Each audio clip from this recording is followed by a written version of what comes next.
اللہ تبارک و تعالیٰ کے بارے میں اور نیک مسلمانوں کے بارے میں یہ برا گمان کرنا یہ ظن ممنوع ہے، یعنی یہ وہ گمان ہے جس سے ہمیں منع کیا گیا ہے کہ یہ تم نے نہیں کرنا۔ اچھا، اللہ سے حسن ظن رکھنا چاہیے۔ اب اللہ سے حسن ظن کیا مطلب؟ اللہ سے حسن ظن رکھنے کا مطلب یہ ہے کہ ہم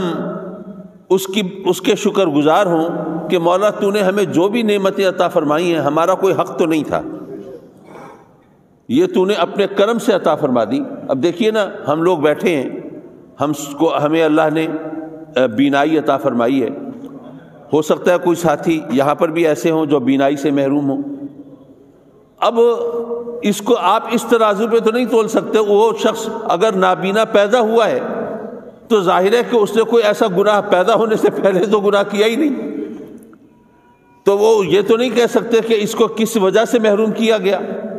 بھئی اس نے اگر ہمیں بینائی عطا فرمائی ہے تو یہ ہمارا کوئی استحقاق نہیں تھا، یہ ہمارا کوئی حق نہیں تھا جس کی وجہ سے ہمیں مل گئی۔ اگر ہمیں صحت ملی ہے، اگر ہمیں گویائی ملی ہے، اگر سماعت ملی ہے، اگر ہمیں روزی رزق ملا ہے، یہ بے شمار نعمتیں ملی ہیں، یہ اس نے اپنے کرم سے عطا فرمائی ہیں۔ اور اگر کسی وقت ہم پر کوئی مصیبت آئی ہے تو یہ ہم جو اللہ سے شکایتیں کرنے بیٹھ جاتے ہیں، مولا میں تو پھر بھی تیرا گناہگار بندہ صحیح لیکن مومن تو ہوں، وہ جو کافر ہیں، وہ جو منکر ہیں، مشرک ہیں، مولا ان کو تو نے بڑے عیش و عشرت میں رکھا ہے،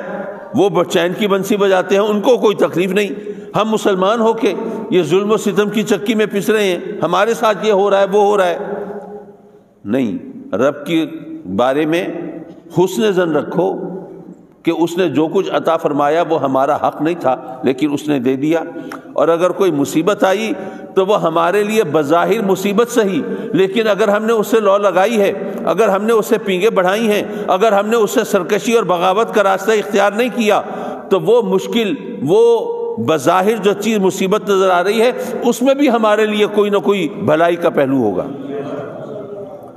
اور یہ بات شاید میں نے پہلے بیان کی ہوگی، دوبارہ عرض کرتا چلوں کہ ہمیں بتایا گیا کہ یاد رکھو رب کائنات اپنے بندوں کو آزمائش میں ڈالتا ہے تو دو طریقے سے،